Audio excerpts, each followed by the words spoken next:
মেসওয়াকের আমল করতে হবে। মেসওয়াকের আমল করতে হবে। মেসওয়াক করা সুন্নাত। মেসওয়াক করা কি সুন্নাত। মেসওয়াকের অনেক ফায়দা রয়েছে।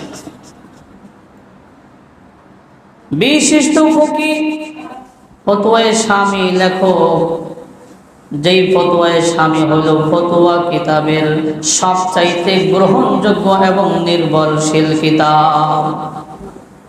এই ফতোয়ায়ে শামী কিতাবের লেখক আল্লামা ইবনে আবিদিন শামী রহমাতুল্লাহি আলাইহি এক উদ্ধৃতি দিয়ে লিখেছেন, সলাতুন বিসিওয়াকিন আফজালু, সলাতুন বিসিওয়াকিন আফজালু মিন সাবঈনা সলাতান বিগাইরি সিওয়াকিন।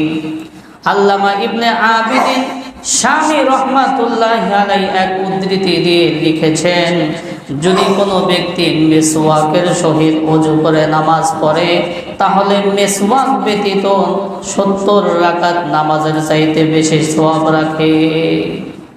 আফজল বলেছেন, তো মিসওয়াকের সহিত 1 রাকাত নামাজ পড়লে 70 রাকাত নামাজের সওয়াব হয়। একটা স্যাম্পল বিষয়। এই মিসওয়াক করা কোনো ব্যাপারই না।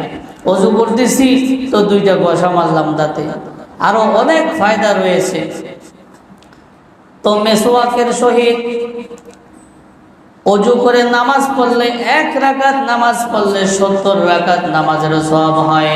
আল্লামা ইবনে শামী রাহমাতুল্লাহি আলাইহি আরো লিখেন, ওমিন মানাফিহি তাযকিরুশ শাহাদাতি ইনদাল মাউতি। মিসওয়াকের সবচাইতে গুরুত্বপূর্ণ এবং মর্যাদাপূর্ণ ফায়দা হইল, যদি কোনো ব্যক্তি নিয়মিত মিসওয়াক করে তাহলে এই মিসওয়াকের বদৌলতে আল্লাহ পাক রব্বুল আলামিন তার মৃত্যুর সময় কালেমা নসিব করাইয়া দিবেন, ঈমানে মৃত্যু নসিব হবে। তো মিসওয়াক আমরা করব, সকলেই আমরা মিসওয়াক করব। মিসওয়াকের অনেক ফায়দা রয়েছে।